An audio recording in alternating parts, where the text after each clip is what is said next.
Bonjour tout le monde, c'est Sylvain de Une app par jour et aujourd'hui, on continue notre exploration des outils de la digitale avec ce que je pense être un must. Ça s'appelle DigiQuiz et LogiQuiz et ça vous permet de faire du contenu interactif H5P et de l'intégrer dans diverses ressources, que ce soit des Google Sites, des Geniali, des GoFormatifs, etc. Tout ce où on peut intégrer du iFrame.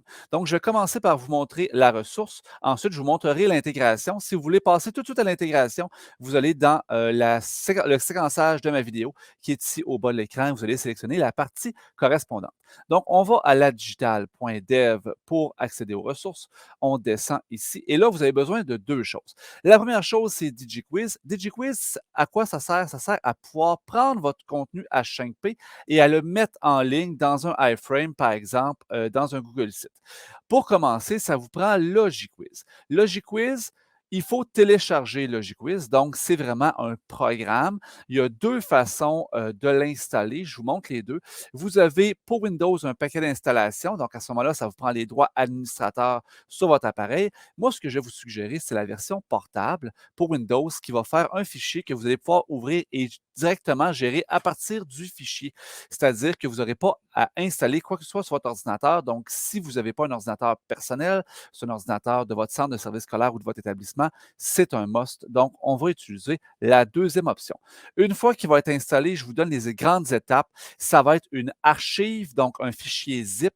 Vous devez faire un clic droit et faire extraire l'archive. Je vous passe par-dessus cette étape-là. Et une fois que c'est fait à l'intérieur de votre archive, je vais vous montrer ça ici tout de suite. Donc, je vais aller dans mes téléchargements. Ici, j'ai mon LogiSquiz. Ça, c'est le dossier compressé. Vous devez faire extraire tout. Ça va créer un autre dossier dans lequel vous allez retrouver votre contenu, LogiQuiz. Et là, ici, mon LogiQuiz extrait, il est ici. À l'intérieur de LogiQuiz, vous ouvrez, vous ouvrez, vous ouvrez toujours et vous allez trouver ici le fameux fichier LogiQuiz qui est l'application que vous pouvez ouvrir directement à partir du fichier, vous n'avez rien à installer. Une fois que c'est fait, que vous allez ouvrir LogiQuiz, ça va avoir l'air de ça. Donc, dans LogiQuiz, vous pouvez créer du contenu H5P. On peut aller télécharger, donc ouvrir du contenu qui est déjà sur votre ordinateur. Moi, je vais partir de zéro avec vous. On va créer du contenu H5P. Donc, au niveau des contenus que vous pouvez intégrer, il y en a plein de différents. Je ne pourrais pas faire le tour avec ça parce qu'on va être encore ici demain matin.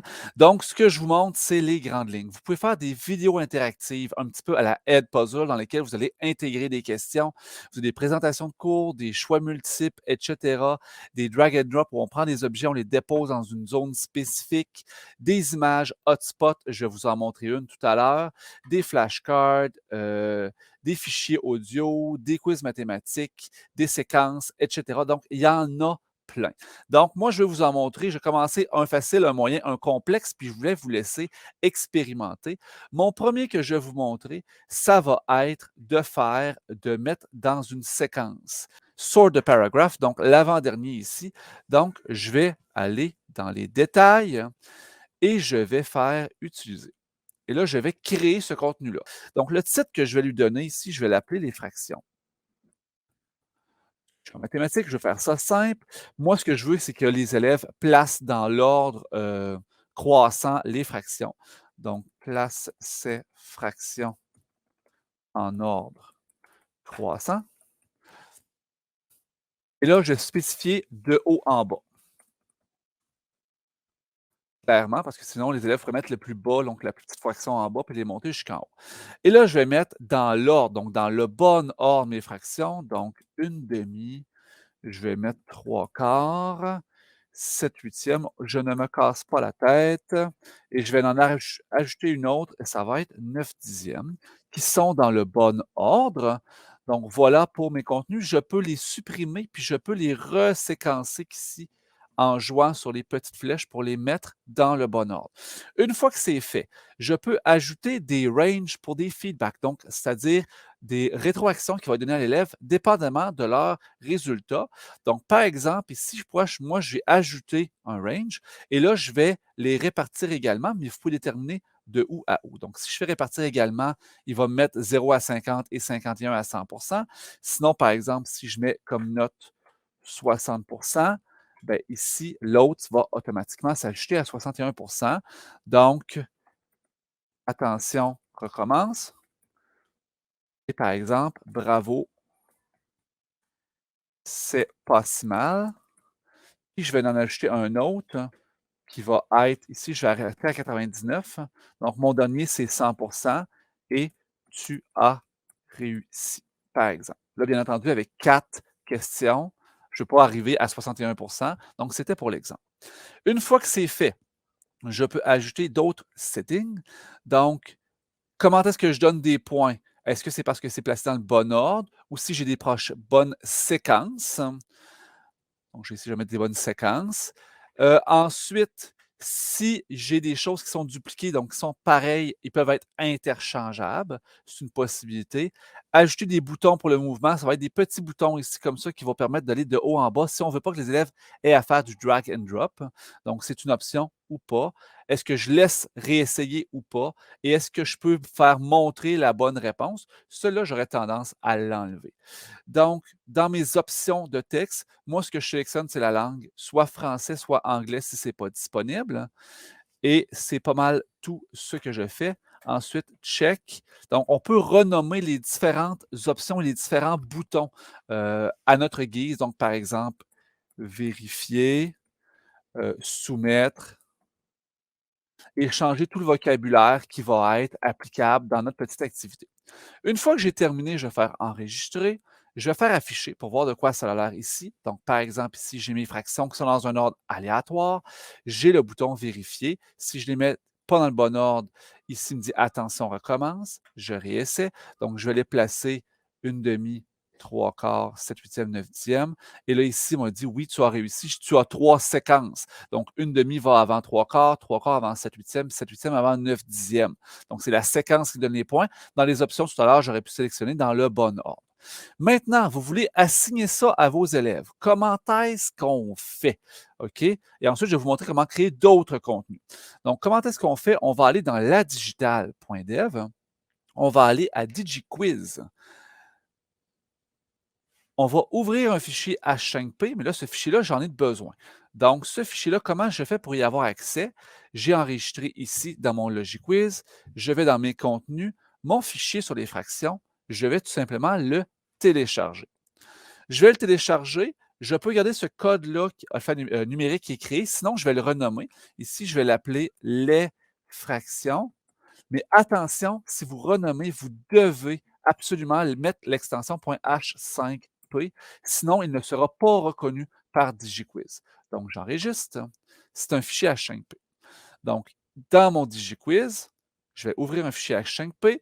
Je dois déterminer pour pouvoir remodifier plus tard avec les questions. On l'a déjà vu, ça ici, une question-réponse pouvoir remodifier un fichier par la suite, sélectionner un fichier H5P, et ici, je viens de créer les fractions.h5p. Donc, je vais ouvrir mon fichier ici.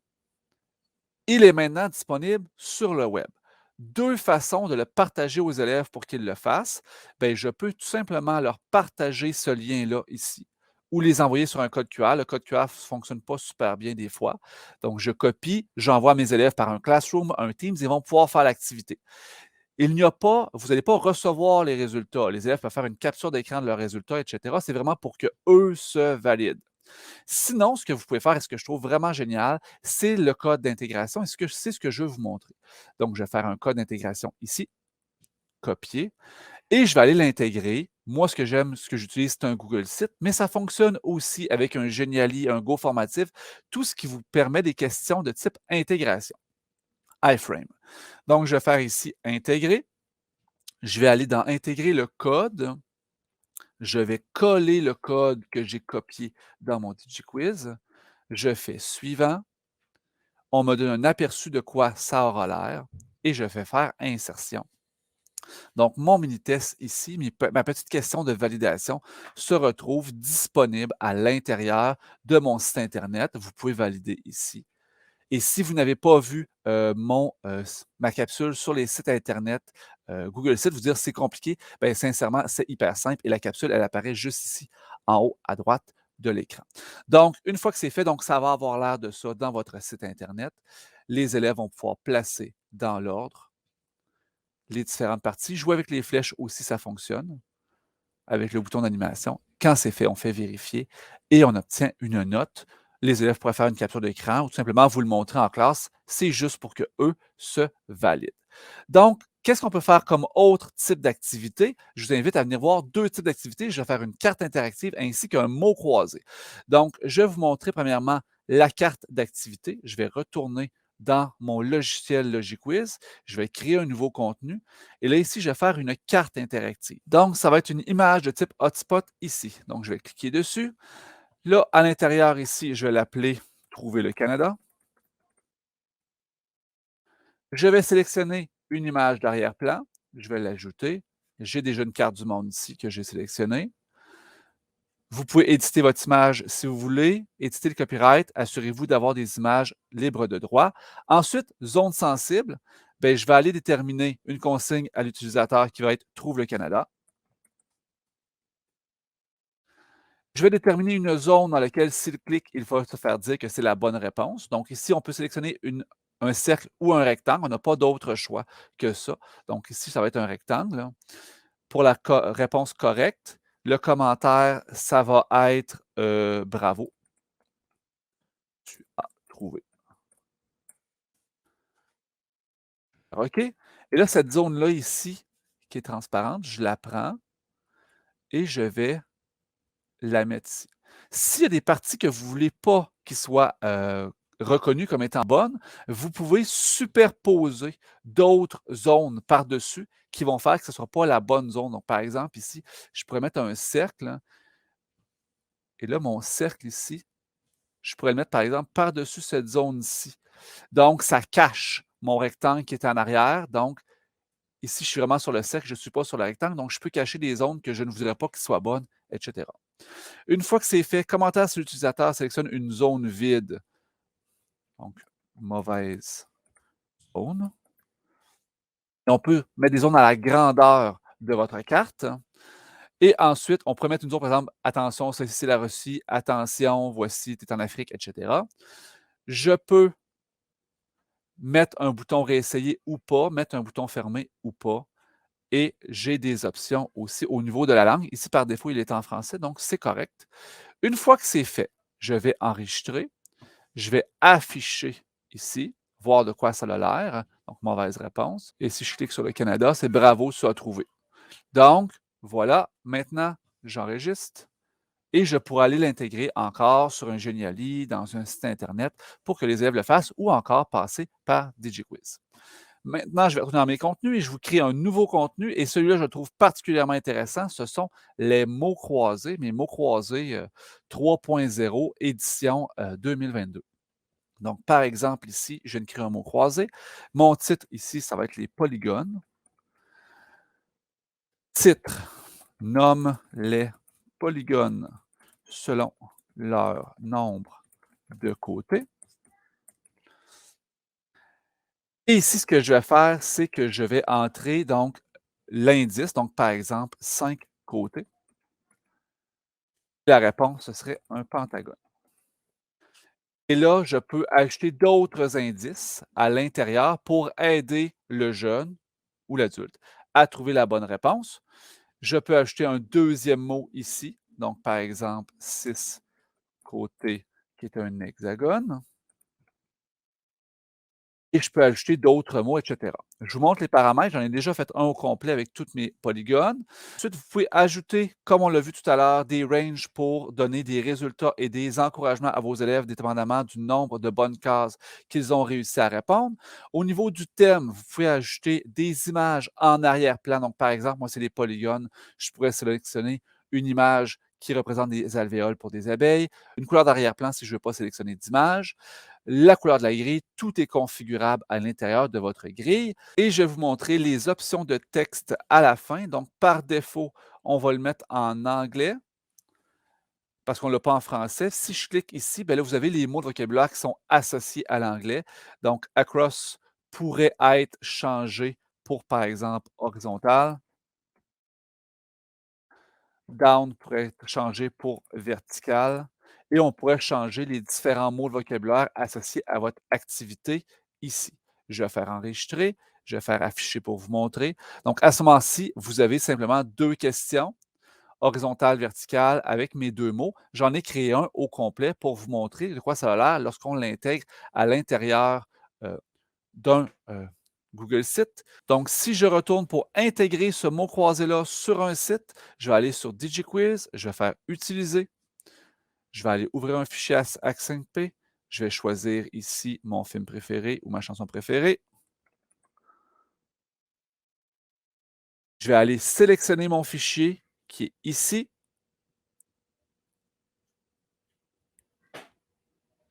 Dans ce cas-ci, c'est mon mot croisé qui pourra être partagé tel quel avec le copier-coller ici à mes élèves via un Teams ou un Google Classroom. Si vous voulez l'intégrer à votre site Internet ou à votre Geniali, on copie le code d'intégration ici.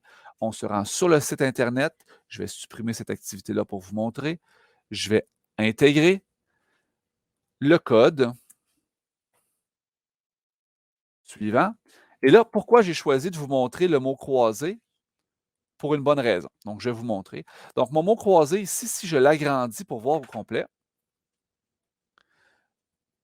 on va laisser s'ajuster. Vous allez voir qu'il y a une limitation qui apparaît sur le site. Regardez, on ne voit pas le bas ici. On est capable de faire, quand on va être en mode utilisateur, on va être capable de glisser pour voir le bas, mais il y a une façon de contourner ça. Donc, je vous montre ici de quoi ça a l'air pour l'utilisateur. Donc, il peut voir ici à l'intérieur et glisser pour aller voir le bas du iframe. Si jamais vous voulez éviter ce problème-là, il faut aller jouer sur le code. Je vais vous montrer comment. Donc, ici, à l'intérieur du code, je clique, je vais éditer le code. Dans mon site web, ici, on voit là qu'au niveau de la hauteur, il est seté à 500. Donc, vous pouvez aller changer ce nombre-là. Ici, je vais vous mettre, par exemple, 1000. Et à 2 endroits dans le code, vous allez voir ce 500-là apparaître. Ici en haut aussi. Et si vous faites suivant et que vous enregistrez, ben à ce moment-là, vous allez pouvoir voir directement en mode utilisateur. Vous allez voir que tout ou presque tout apparaît. Donc, vous pouvez jouer sur la hauteur de votre module iframe pour que votre mot croisé apparaisse au complet sur votre page, sur votre Geniali, etc. Donc, c'est tout pour cette capsule sur DigiQuiz qui vous permet d'intégrer des fichiers H5P en ligne directement et de les créer avec LogiQuiz. J'espère que cette capsule vous a intéressé. Si c'est le cas, laissez-moi un pouce en l'air. Abonnez-vous à Une app par jour sur YouTube ainsi que Facebook et je vous invite à venir me visiter sur le uneappparjour.com.